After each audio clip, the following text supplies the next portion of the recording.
భార్యాభర్తల విషయంలో కూడా కొన్ని మాటలు మీకు అందించాలి.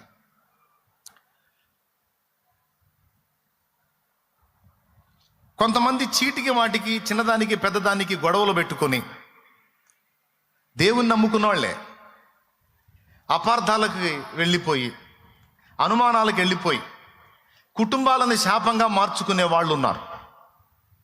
ఏమనుకోవద్దు, ఈరోజు ఈ విషయాలన్నీ మీరు వినాలి, మీ హృదయంలో భద్రం చేసుకోవాలి, మీరు నడతలు సరిదిద్దుకోవాలి. అందుకే ఈ విషయాలు చెప్తున్నాను నేను.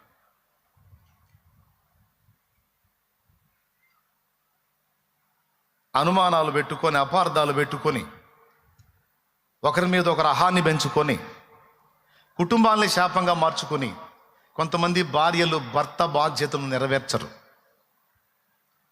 వాడిని పీడిస్తూ ఉంటారు. కొంతమంది భర్తలు భార్య మీద అనుమానం పెంచుకొని ఆమెను టార్చర్ చేస్తూ ఉంటారు. దేవుణ్ణి ఎరగని అన్యజనుల విషయంలో నాకు తెలియదు, నేను చెప్పను, ఎందుకంటే వాళ్ళకి చెప్పిన వాళ్ళు వినరు. కానీ మీరు పరిశుద్ధులుగా ఉండుటకు పిలువబడ్డారు, మారు మనసు పొంది రక్షణ పొందారు, మీరందరూ దేవుని సంబంధులు అయ్యారు. మీకందరికీ కూడా ఆత్మభారం ఉండాలి అని మీరు వాక్యం వింటుంటారు, ఉపదేశం వింటుంటారు. అంటే బయట ఆత్మలను రక్షించడం కాదు, మళ్ళీ చెప్తున్నాను, బయట ఆత్మలను రక్షించడం కాదు, ముందు ఇంట గెలవండి. ఇంట గెలిచి రచ్చ గెలవాలి. ఇంట గెలిచి రచ్చ గెలవాలి. ఇంట్లో ఈగల మోత బయట పల్లకిల మోత అన్నట్టు ఉండొద్దు. కుటుంబములో ఉన్న వ్యక్తుల్ని ముందు గెలవటానికి నువ్వు పోరాడు. ఇప్పుడు విశ్వాస అయినటువంటి భర్త ఉన్నాడు, భార్యను టార్చర్ చేస్తాడు అనుమానాలతో, కుటుంబం శాపంగా మారిపోయింది, పిల్లలు అల్లాడిపోతుంటారు. ఎందుకంటే చీటికి మాటికి వీళ్ళు గొడవలు పెట్టుకొని కుటుంబాన్ని నరకప్రాయంగా మార్చుకుంటారు. నేను చెప్తున్నాను, నీ భార్య తేడా పడుతుందేమో అని నీకు అనుమానం, కానీ అబ్రహాం భార్యను డైరెక్ట్గా ఫరో వచ్చి తీసుకొని పోయాడు. అబ్రహాం భార్యని అబీమెలెకు రాజు వచ్చి తీసుకొని పోయాడు. 2 సార్లు జరిగింది డైరెక్ట్గా. ఇప్పుడు అసలు ఒకని భార్యను ఇంకొకటి వచ్చి తీసుకొని పోవటం అనేది ఎంత దారుణమైన బాధ, ఎంత గుండె కోత. ఒక పురుషుడు ఏం కోరుకుంటాడు? నా భార్య కల్లో కూడా నేనే రావాలని కోరుకుంటాడు. ఆమె కలగంటే ఆ కల్లో ఇంకొకటి కనపడొద్దు, నేనే కనపడాలని కోరు. ఒక జంట్ సైకాలజీ అలా ఉంటుంది, మనిషి మగవాడి హృదయం. అలాంటిది పాపం అబ్రహాం భార్య శారాన్ని అలాగొచ్చి ఫరో సంబంధాలు తీసుకొని పోతే ఎంత గాయపడి ఉంటాడు. ఎందుకు తీసుకెళ్తాడు? ఏం చేయడానికి తీసుకెళ్తాడు? తన భార్యను వాని భార్యను చేసుకోవడానికి తీసుకెళ్తాడు. అప్పుడు అబ్రహాం ఏం చేశాడో తెలుసా? దేవుని యందు విశ్వాసం ఉంచినవాడు, దేవుణ్ణి నమ్మినవాడు, తన భార్య అయిన శారాను వారు ముట్టకుండున్నట్లు విజ్ఞాపన చేసి ఉంటాడు. చేశాడు కన్ఫామ్, ఎందుకంటే ఆయన విజ్ఞాపనకర్త. మరి రాజు బలవంతుడు, ఆయన ఎదిరించలేడు, భార్యను తీసుకొని పోయాడు, మోకాళ్ళుని ప్రార్థన చేశాడు. ఫలితంగా ఏం జరిగిందో తెలుసా? తీసుకెళ్ళటం అయితే తీసుకెళ్ళాడు, కానీ ఆమె ఇంట్లోకి అడుగు పెట్టింది వాడు పనికి రాకుండా పోయాడు. అర్థం చేసుకోండి. దేవునికి స్తోత్రం కలుగును గాక. హల్లెలూయా. అర్థమైందా? వాడు పనికి రాకుండా పోయాడు. ఏంది నా కర్మ ఎట్లా కాలిందని చెప్పని వాడు వెతికితే దేవుడు దర్శించాడు. నువ్వు తెచ్చుకున్నావు వేరే వాని భార్యను, అందుకేరా నీకు ఆ కర్మ పట్టింది అన్నాడు. మరి ఎట్లా పోయేది సార్? ఆమెను మళ్ళీ ఆమె భర్త దగ్గరికి పంపించు, లేకపోతే మిషన్లు పాడవటం కాదు, మొత్తాన్ని చేస్తావని చెప్పాడు. దేవునికి స్తోత్రం. హల్లెలూయా. 2 రాజులకు అదే కర్మ పట్టింది. చావు అంచుకుపోయి మళ్ళీ బయటకు వచ్చారు. ఏం అడుగు పెట్టడం, వాళ్ళ కర్మ కాలటం. నేను చెప్తున్నా, అనుమానం ఉందా ఆమె మీద నీకు? నువ్వేం టెన్షన్ పడద్దు. నువ్వు దేవుడిని నమ్ముతున్నావుగా, జీవం గల దేవుడు నీ దేవుడు, సర్వశక్తి గల దేవుడు అని నమ్ముతున్నావుగా, మోకాళ్ళుని విశ్వాసంతో ప్రార్థన చేయి, రోజు విజ్ఞాపన చేసి దేవునికి అప్పచెప్పు. అప్పుడు ఎవరికి ఏం జరగాలో ఆయన చూసుకుంటాడు. వదిలేసేయి, ప్రార్థన చేయి, దేవుని చేతికి అప్పచెప్పు. ఇంట్లో వివాదం రేపి, గొడవలు పెట్టి, శోధనలు పెట్టి, హింసలు పెట్టుకొని, కొట్టుకొని, తిట్టుకొని, పిల్లలు భయభ్రాంతులకు గురై కుటుంబం శాపంగా మార్చుకోవద్దు. నీ భార్య అమాయకురాలై ఉండొచ్చు, పక్కన దుర్మార్గుడు శోధిస్తుండొచ్చు, ఆమెను ఇబ్బంది పెడుతుండొచ్చు, వాడు తేడా అయి ఉండొచ్చు, నీ భార్యను వాడు ఆశించి ఉండొచ్చు, ఆమెని శోధిస్తుండొచ్చు. ఆ విధంగా అయినా లేదా ఈమె బలహీన పడినా ఇద్దరికి జరగాల్సిన న్యాయం జరిగించేవాడు అక్కడ ఉన్నాడు. ఆయన ఎంటర్ అవ్వడనుకుంటున్నావు నువ్వు?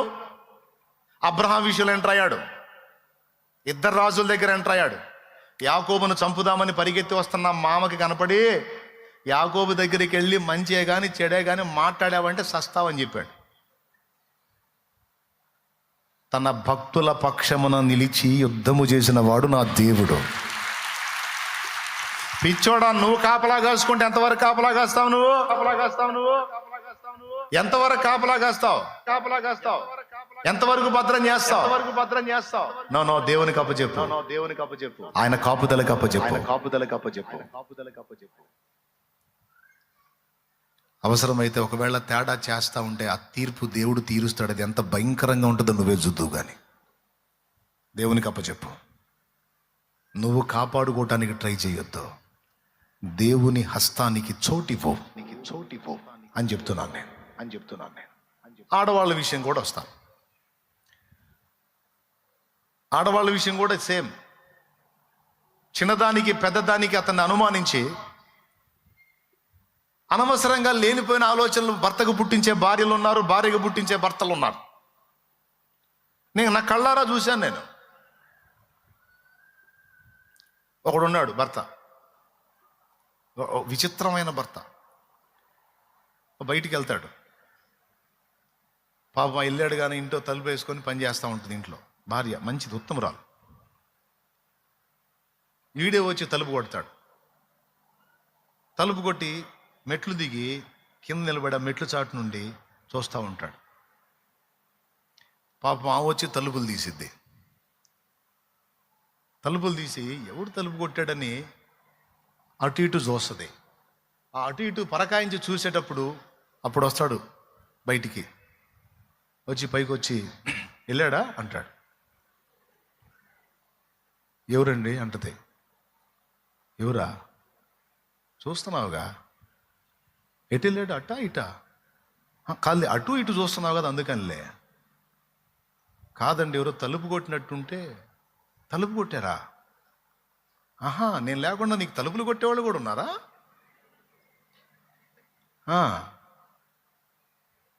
అందుకని చూస్తున్నావా?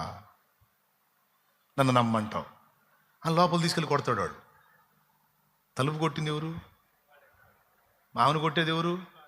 నేనేం చేయాలి?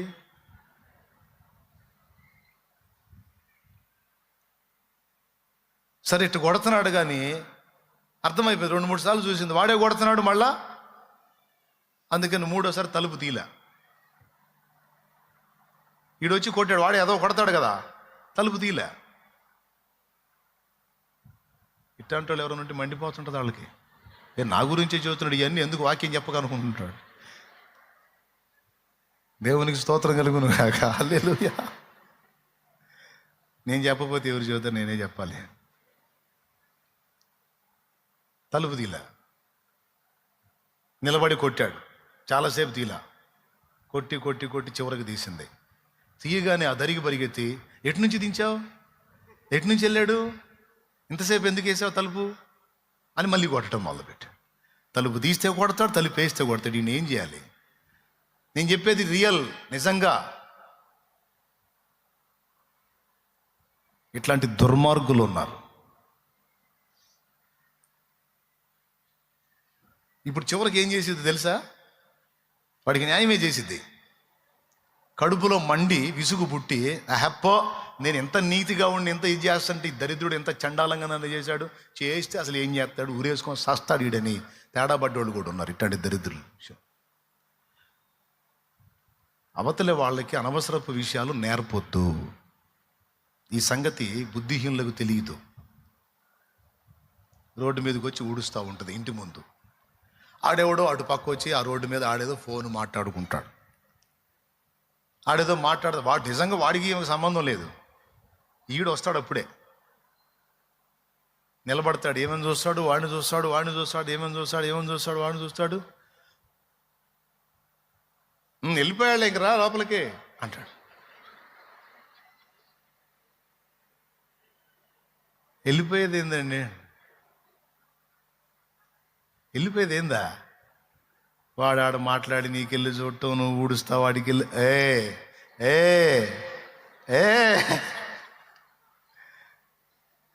ఎవరికి చెబుతావే నువ్వు అని వీడు మాట్లాడతాడు. వినండి, నన్ను ఏమనుకోదు, ఈ పూట తిట్టుకున్నా పర్వాలా, చెబుతున్నానే. ఇప్పుడు 2 సార్లు ఇలా అన్నాడు అనుకో, 3వసారి ఓడవడానికి బయటకు వచ్చి ఏం చేసిద్ది? ఇలా దరిద్రుడు వచ్చాడు అలా లేదని చూసిద్ది. ఆ దరిద్రుడు నిజంగా ఏంది ఏమి ఊడిసేది నాకెళ్ళి చూస్తుంది ఏందని వాడికి ఆలోచన కలిగి, అవునా? అసలు వీడు ఎందుకు వస్తున్నాడు ఈ టైంకి, నాకెళ్ళి ఎందుకు చూస్తున్నాడు అని ఆమెకు ఆలోచన కలిగింది. దీని అంతటికి ఆజ్ఞ ఎవడు పోసాడు? ఏమన్నా అర్థమైంది నేను చెప్పింది? అసలు ఈ మొక్కను మొలిపించినోడు ఎవరు? మేధావి. నీకెందుకు ఆడెవడో ఊడుస్తున్నాడు. నీ భార్య అంత నమ్మకం లేకపోతే ఎట్లా? కొంతమంది భార్యలు భర్తల్ని, పాప ఆమె మామూలుగా వచ్చినా సరే, మాట్లాడావా, ఏందో నేను పలకరించాను. పలకరించావా? పలకరించినట్టు లేదు అది. ఆమెమో మెలికలు తిరగటం, నువ్వేమో ఆమెను చూసేది ముసిముసి నవ్వులు నవ్వటం. నీ వేషాలు నాకు తెలియవా అనగానే వీడికి డౌట్ వచ్చింది. ఆ మనిషి నన్ను చూసి మెలికలు తిరిగిందా, ఈసారి చూడాలనుకుంటాడు. ఈ నోట్స్ అంత ఎవరేస్తుంది?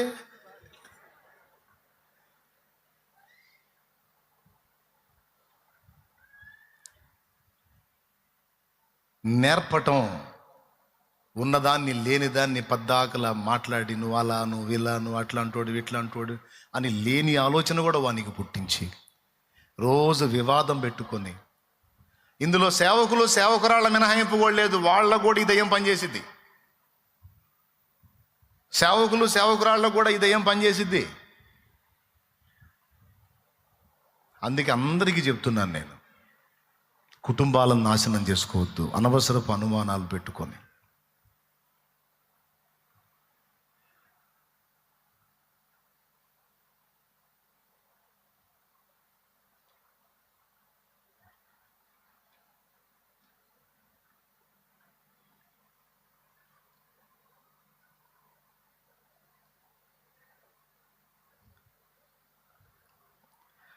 యేసు ప్రభు వద్దు, నాకు ఒక పురుషుడు కావాలని కోరుకుందంటే ఖచ్చితంగా అమ్మాయి రక్షణ పొందినా కూడా అన్యురాలతో సమానమే. ఆ ప్రశ్నకు సమాధానం. ఇప్పుడు నేను ప్రశ్నకు జవాబు ఇవ్వట్లేదు, మీరేమో ప్రశ్నలు వేస్తూ ఉన్నారు, నా అంశం మారిపోతుంది. ఆయన అడిగారు కాబట్టి ఆ ఒక్క మొక్క చెప్తాను. ఏం లేదు, శాలేమన్న నా కూతురు ఒక అన్యుడిని ప్రేమించింది, అతన్ని చేయకపోతే చచ్చిపోతా అంటుంది. వాళ్ళతో మాట్లాడితే వాళ్ళు మా అబ్బాయిని ఇస్తాం కానీ మీ అమ్మ యేసు ప్రభువుని వదిలిపెట్టాలంటున్నారు. నా కూతురు బాప్తీసం తీసుకుంది, అతనే కావాలంటుంది. నాకు భర్త లేడు, ఏం చేయాలి అన్న? ఇప్పుడు మీ వాక్యం వింటుంది అని మీరు చెప్పండి అని అడిగింది. నిజంగా నా వాక్యం వినే ఆ భక్తురాలికి నేను చెప్పేది ఏంటంటే, అమ్మా భక్తురాలా, ఇప్పుడు యేసు ప్రభు కావాలా, నువ్వు లవ్ చేసినోడు కావాలో నువ్వే తేల్చుకో. లవ్ చేసినోడు భూమి మీద కూడా నీకు ఎంతవరకు గ్యారెంటీయో చెప్పలేము. కానీ యేసు ప్రభు నువ్వు బతికున్నంత వరకు నువ్వు సత్యాకు కూడా నిత్య జీవాన్ని ఇచ్చి, బతుకులో జీవితాన్ని ఇచ్చి, 2 విధాలా నీకు తోడుగా ఉండేది యేసయ్యా. కాబట్టి నువ్వు యేసుని ఎంచుకుంటావో లేకపోతే ఒక మనుషుని ఎంచుకొని మనుషుని కోసం యేసయ్యను వదిలిపెట్టి వాడితో కలిసి పాతాళానికి పోతావో నీ ఇష్టం. మళ్ళీ ఇప్పుడు నువ్వు ఒక డైలాగ్ చెప్తావు, నాకు తెలుసు, కాదన్నయ్య నేను అతన్ని చేసుకొని అతన్ని మారుద్దామని. ఇట్లాంటి డైలాగులు ఏమి ఉండవు. వాడిని నువ్వు మార్చేదేమో కానీ నిన్ను పట్టుకొని వాడు మారతాడు, నువ్వు వాడు చెప్పింది చేయకపోతే. ఏమండి, హిందీలో మారంటే కొట్టు, కాబట్టి ఆడు మారటమేమో కానీ నిన్ను మారతాడు. కాబట్టి ఆలోచించుకోమ్మా, ఆ చెత్త వ్యవహారాలు వదిలిపెట్టి ఈ ప్రేమ దోమ అనే ఈ శరీర వాంఛాయుతమైన వ్యవహారాలు వదిలిపెట్టి యేసయ్యని ప్రేమించు, యేసయ్య వైపు చూడు. తగిన కాలం ముందు మంచి భాగస్వామిని యేసయ్య నీకు ఇస్తాడు, మంచి లైఫ్ దొరికిద్ది. పర్సన్ని ప్రేమించి యేసయ్యని వదిలిపెట్టావంటే రేపు పెద్దోళ్ళ మరొక భాషలో చెప్పాలంటే ఇంటి కూటికి బంతి కూటికి అని ఒకటి జోక్ ఉంది. ఈ అన్నం పోయిద్ది ఆ అన్నం పోయిద్ది అన్నట్టు ఆ చేసుకున్నోడు నిన్ను ఎంతవరకు వైనం చేస్తాడో తెలియదు. చేసుకోకముందే నీ దేవుణ్ణి వదిలిపెట్టు అన్నాడంటే చేసుకున్నాక అన్నీ వదిలిపెట్టు అనొచ్చు, లేకపోతే నిన్ను వదిలిపెట్టచ్చు. కాబట్టి దయచేసి అట్లాంటి స్థితిలో ఎవరైనా ఉంటే యేసు ప్రభుని వదిలిపెట్టి ఒక మనిషిని కోరుకొని ఒక అన్యుణ్ణి ఆశ్రయించి వెళ్ళారంటే వాళ్ళు శాపగ్రస్తులని బైబిల్ చెప్పింది. చూపించదా? నాకు అబ్బాయిని లవ్ చేశాను, నాకు అబ్బాయే కావాలి, నేను యేసు ప్రభుని వదిలేస్తాను అని ఒక అమ్మాయి అబ్బాయిని కోరుకొని యేసు ప్రభుని వదిలేస్తే ఆ అమ్మాయి శాపగ్రస్తురాలు. ఒక అమ్మాయిని కోరుకొని ఆ అమ్మాయి కోసం నేను యేసు ప్రభుని కూడా వదిలేస్తానని ఒక అబ్బాయి ఫిక్స్ అయితే వాడు శాపగ్రస్తుడు అని నేను కాదు, బైబిలు ఇర్మియా గ్రంథం 17:5 చెప్పింది. చూసుకోండి.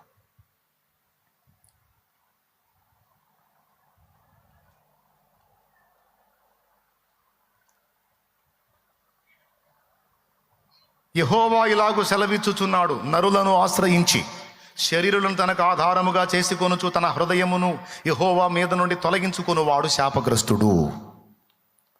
శాపం కావాలో లేకపోతే మనుషుల్ని పక్కన పెట్టి దేవుణ్ణి హత్తుకొని దీవెనలు పొందుతావో నీ ఇష్టం. ఇంతే సంగతులు. అదంతా కూడా నీ కూతురికి వదిలేయమ్మా. అమ్మాయి పెద్ద అయింది, పెళ్లికి ఎదిగింది, సొంత నిర్ణయాలు కూడా తీసుకునే స్థాయికి వచ్చింది, అందులో బాప్తిస్మం పొందింది. పాతాళానికి పోయిద్దో పరలోకం పోయిద్దో దేవునికి అప్పచెప్పి వదిలేయమ్మా తల్లి అని వాళ్ళ అమ్మకి చెబుతున్నానులే. ఇప్పుడు మళ్ళీ మన అంశంలోకి వద్దాం. దేవునికి స్తోత్రం కలుగును గాక. కుటుంబాలలో అనుమానాలను రేపుకొని కుటుంబాలని శాపంగా మార్చుకోవద్దు అని కుటుంబాలకు చెప్తున్నాను నేను. భార్య పిల్లల్ని కనకముందు భర్తదే బాధ్యత, పిల్లల్ని కన్న తర్వాత పిల్లల బాధ్యత కూడా నీకుంది. కడుపుకు అన్నం తిన్న వ్యక్తిలాగా నువ్వు ప్రవర్తించాలి, గడ్డి తినే పశువులాగా ప్రవర్తించొద్దు, జాగ్రత్త. దేవుణ్ణి ఎరిగిన విశ్వాసిలాగా నువ్వు ప్రవర్తించాలి, దేవుణ్ణి ఎరగని అన్యురాల్లాగా వ్యవహరించొద్దు. పిచ్చి పిచ్చి వ్యవహారాలతో కుటుంబాలకు దూరమై పిల్లలకి సమస్య కల్పించి భర్తకి సమస్య కల్పించి నువ్వు ఇబ్బంది పడి ఇతరులను ఇబ్బంది పెట్టొద్దు. ఏదన్నా సమస్య ఉందా మోకరించి ప్రార్థన చేయి. భర్తతో వివాదం ఉంటే పిల్లలు ఏం చేశారు? పిల్లలకు కూడా అన్యాయం చేస్తుంది ఒక స్త్రీ. భార్యని బట్టి పిల్లలకు అన్యాయం చేస్తున్నాడు ఒక పురుషుడు. ఇద్దరు శాపాన్ని అనుభవిస్తారు. చేయొద్దు అట్లా. పిల్లలు పుట్టకముందు మీరిద్దరే, పిల్లలు పుట్టిన తర్వాత పిల్లల వైపు చూడాలి. పిల్లల వైపు చూసి అన్నీ చంపుకోవాలి. ఎటు చూసి? బిడ్డల వైపు చూసి. కానీ కొంతమంది తల్లిదండ్రులకు ఆ చింత ఉండదు. అయ్యో నా పిల్లలకు గుండె కోత అయిపోయిందే, అందరి కుటుంబాలు కళకళలాడుతుంటే నా పిల్లలు శాపాన్ని అనుభవిస్తున్నారే, దీనికి మూలం నేనే కదా, నా పిచ్చి ఆలోచనలే కదా అని భర్త ఆలోచించాలి, భార్య ఆలోచించాలి. కలిసి మాట్లాడుకోవాలి, నేర్పుగా చెప్పుకొని కుటుంబాలని కట్టుకోవాలి. బైబిల్ గ్రంథం చెప్తుంది, జ్ఞానవంతురాలు తన ఇల్లు కట్టుకొనును, మూఢురాలు తన ఇల్లు పెరికి వేసుకొనునని. నాయనా నేను చెప్తున్నా, రాకడ దినాలు సమీపమైనాయి. పురుషులకు కూడా చెప్తున్నాను, పెద్దలకి చెప్తున్నాను. నోవాహును చూడండి. లోకమంతా చెడిపోయి ఉన్నా కూడా నోవా ఫ్యామిలీ భద్రంగా ఉంది. కారణం ఎవరో తెలుసా? ఫస్ట్ దేవుని కృప అయితే, రెండు నోవాహు యొక్క ప్రవర్తన. నోవాహు చిన్నోడు కాదు, పెద్దోడు. కొడుకులు 3, వాళ్ళకి పెళ్ళిళ్ళైనాయి, కోడళ్ళు వచ్చారు. పెద్ద ఆయన వింటున్నావా? విను, కుటుంబాన్ని గట్టు. ఎలా ప్రవర్తిస్తే నోవహు ఫ్యామిలీ మొత్తం నోవహుకు లోబడింది. ఇప్పుడు కొడుకులు ఓకే, తండ్రి గౌరవం, కోడళ్ళకి ఏముంటుంది? గౌరవం. కానీ కోడళ్ళు సైతం నోవహు చెప్పినట్టు చేశారు. కారణం ఏంటో తెలుసా? నోవహు దేవునితో నడిచిన మనిషి, నోవహు భక్తిపరుడు, నోవహు తప్పుడు ప్రవర్తన కనపరచల. కొడుకుల ఎదుట గాని, కోడల ఎదుట గాని, భార్య ముందు గాని తన నడవడి చాలా క్రమంగా కాపాడుకున్నాడు.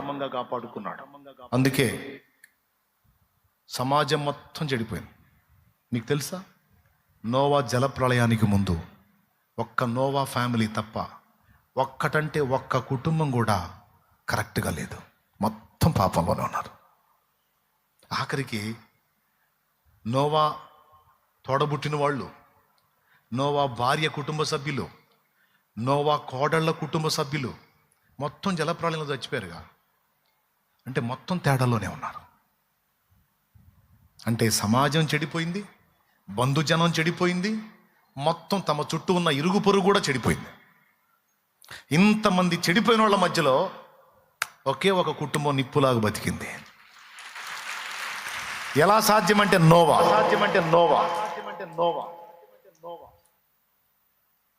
ఏ దేవునికి భక్తి చేస్తున్నాడో ఆ భక్తిని అనుసరించి తన ప్రవర్తనను కాచుకున్నాడు.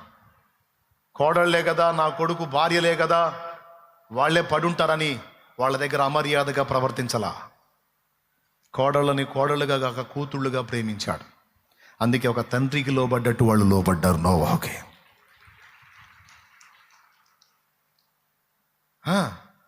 రేపు రాకడికి నీవు ఒక్కడివే ఎత్తబడతావా? నీ కుటుంబం ఎత్తబడాలా?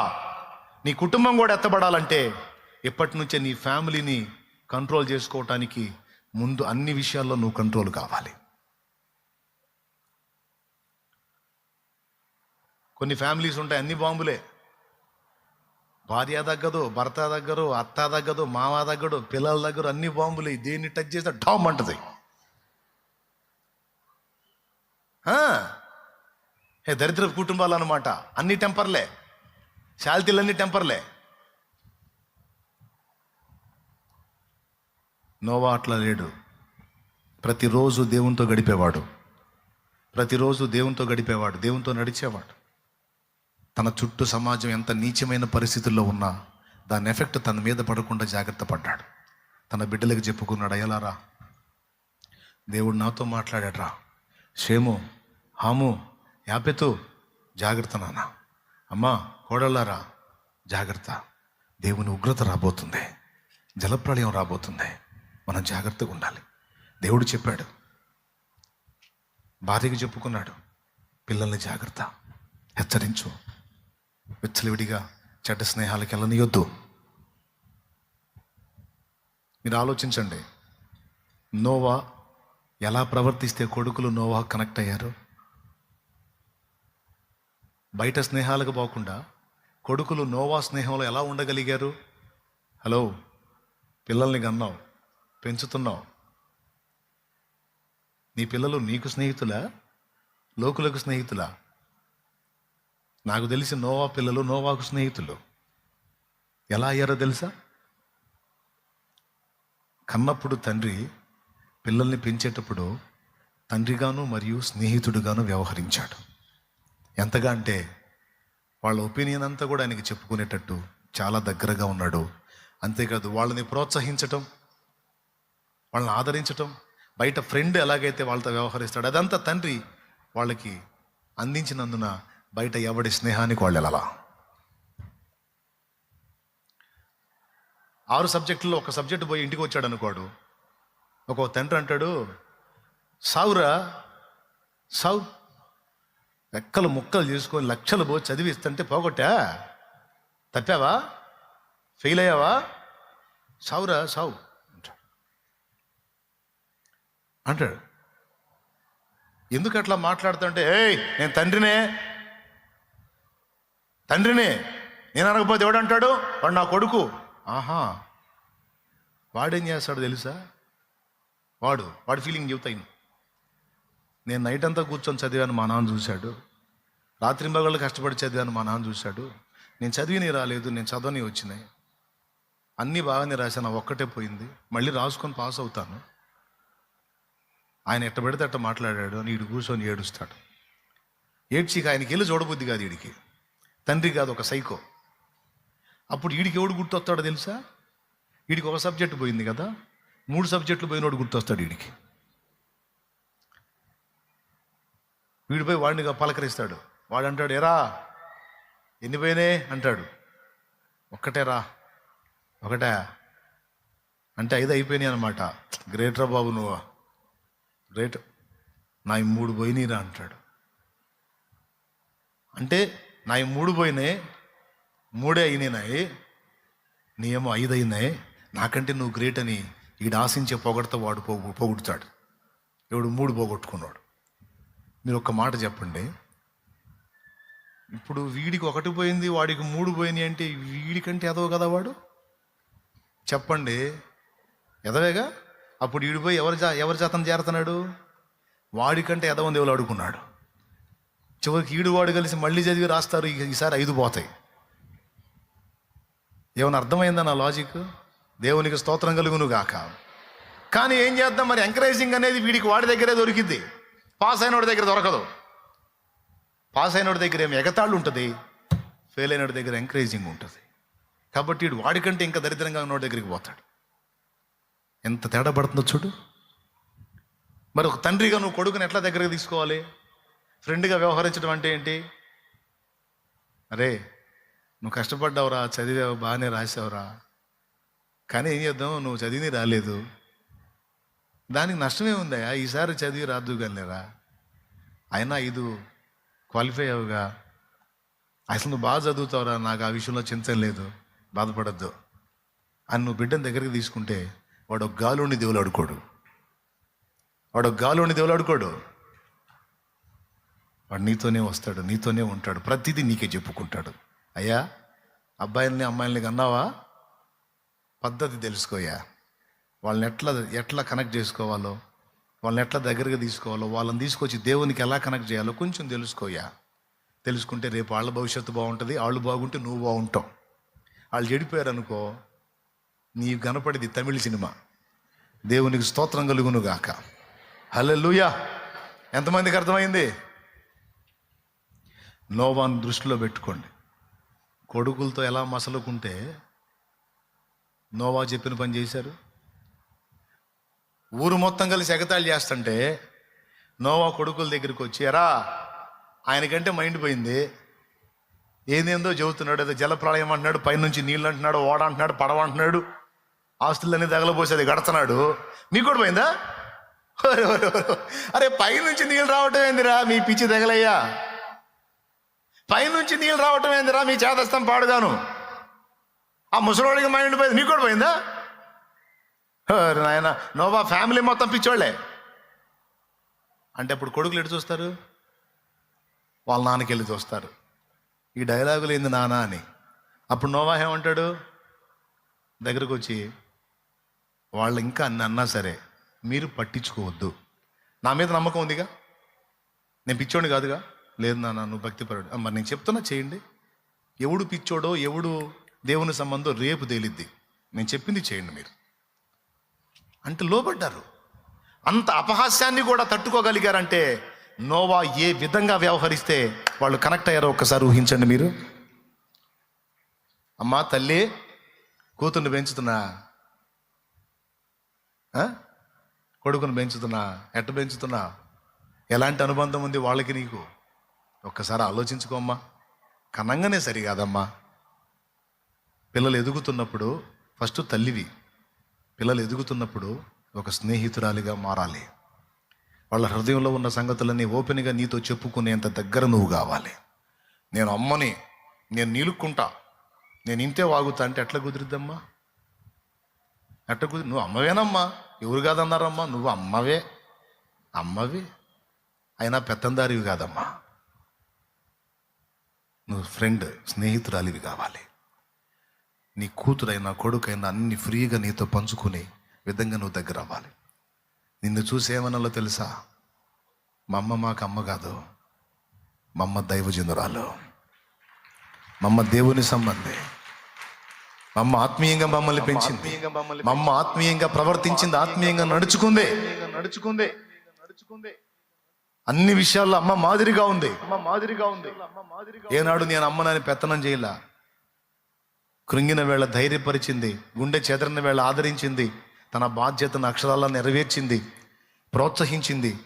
నేను ఏమీ తెలియని పిచ్చిదాన్ని నన్ను ఇలా తయారు చేసింది మా అమ్మ అని చెప్పుకోవాలమ్మా నీ బిడ్డలు రేపు. నేను ముగిస్తున్నాను, మిమ్మల్ని ఇంక హింసించను. కానీ ఎందుకు ఇవన్నీ చెప్పాలనిపించిందండి ఈరోజు. అందుకే చెప్తున్నా, మీరేమన్నా అనుకోండి. నాకు దేవుడిచ్చిన తలంపులు నేను చెప్తున్నా. ఇంతకంటే మంచి తలంపులు మీకుండి ఇంకా గొప్ప ఆలోచన పరులు అయితే వర్ధిల్లండి. అంతకంటే నాకు కావాల్సిందేముంది?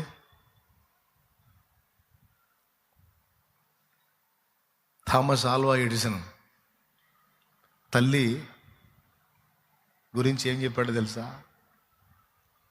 చిన్న పిల్లాడిగా ఉన్నప్పుడు స్కూల్కి పంపిస్తే ఆయనకి వినపడదు. వాళ్ళు అరిసి అరిసి అరిసి అరిసి ఆయనకి అర్థం కాక, ఆయనకు చదవటం రాక, ఆ టార్చర్ వాళ్ళు తట్టుకోలేక ఒక లెటర్ రాసి అతని చేతికి ఇచ్చి పంపించారు ఇంటికి. మీ కుమారుడికి చదువు చెప్పటం మా వల్ల కాదు. ఒకటి, వాడికి వినపడదు, వినపడ్డ అర్థమై సావదు. ఇట్లాంటి పిచ్చోడిని ఇంకొకటి చూడలేం మేము. కాబట్టి వీడికి చదువు చెప్పేవాళ్ళు ఇంకెవరైనా ఉంటే వెతికి వాళ్ళ దగ్గర చేర్చండి, మా దగ్గరకు పంపించొద్దని రాశారు లెటర్లో. ఆ చిన్న పిల్లగాడు ఉన్నప్పుడు తీసుకొచ్చి ఇచ్చాడు అమ్మకి. మమ్మీ స్కూల్లో ఇచ్చారని ఆమె చదివింది, కన్నీళ్ళు వచ్చినాయి. బిడ్డను దగ్గరికి తీసుకుంది. అమాయకంగా అడిగాడు, ఏంటి మమ్మీ అని. అప్పుడు పెద్ద శబ్దంతో చెప్పింది, నువ్వు పెద్ద మేధావంట, నీలాంటి జ్ఞానవంతుడికి చదువు చెప్పటానికి వాళ్ళ కష్టం అవుతుందంట, అందుకని నన్నే చెప్పమన్నారు అని కొంత చదువు తల్లి నేర్పింది. ఏమని చెప్పిందో తెలుసా? పిచ్చి కొడుకును పట్టుకొని, వినపడని కొడుకును పట్టుకొని, ఆ పిచ్చోడిని బట్టి నువ్వు మేధావి అని చెప్పింది.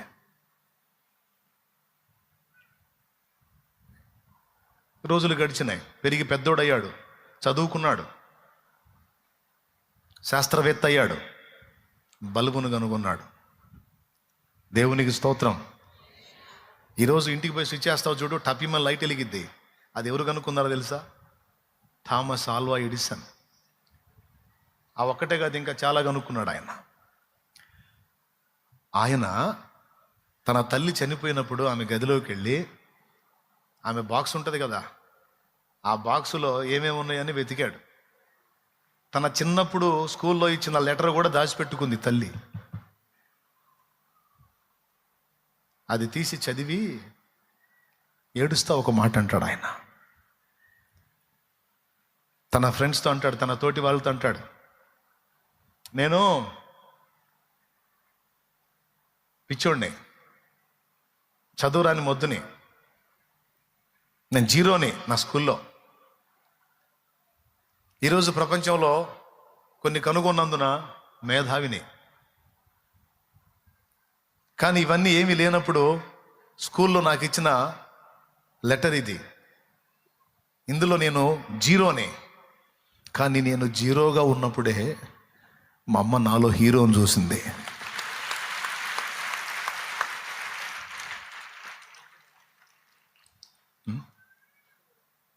అవన్నీ ఆయన కనుక్కున్నాయనంట. చూడండి,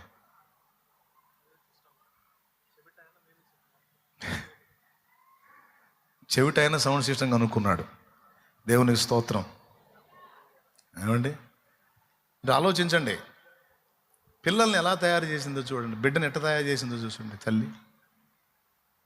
నువ్వేమో సణుగుతూ ఉంటావు, గొణుగుతూ ఉంటావు, నిందిస్తూ ఉంటావు, తేలిగ్గా మాట్లాడుతూ ఉంటావు, వాళ్ళ మనసంతా పాడు చేస్తుంటావు.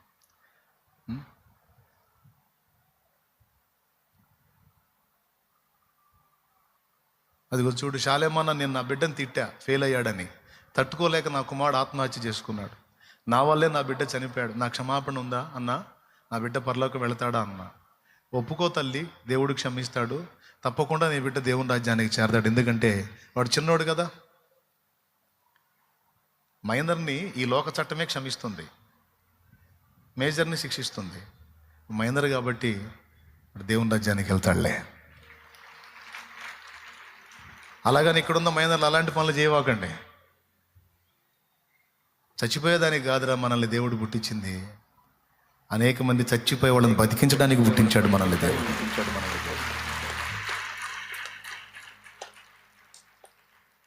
దయచేసి పిల్లల్ని అర్థం చేసుకోవడానికి ప్రయత్నం చేయండి. పిల్లలతో ఫ్రెండ్షిప్ చేయండి, పిల్లలతో స్నేహం చేయండి, పిల్లలకి టైం ఇవ్వండి. వాళ్ళు మనసిప్పి మీకు అన్ని చెప్పుకోవడానికి వాళ్ళకి అందుబాటులోకి వెళ్ళండి. తల్లిదండ్రులు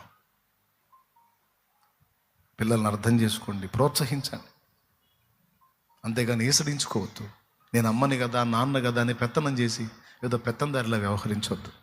జ్ఞానం కలిగి నడుచుకోండి, అప్పుడు మీరు బాగుంటారు.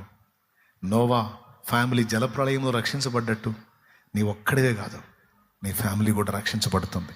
తమ్ముడు, పిల్లలకి నీతి చెప్పాల్సిన నువ్వే తాగుబోతుగా ఉంటే రేపు నీకంటే ఎక్కువ తాగుబోతులు కదా అనే పిల్లలు. రేపు వాళ్ళు చెడిపోతున్నప్పుడు నువ్వు వాళ్ళని గద్దించగలవా? నువ్వు చెడింది కాక నీ పిల్లల జీవితాలు కూడా నాశనం చేస్తున్నావు నీ వ్యసనంతో. నువ్వు తప్పుడు నడతలో ఉండి నీ పిల్లల్ని ఎలా హెచ్చరించగలవు?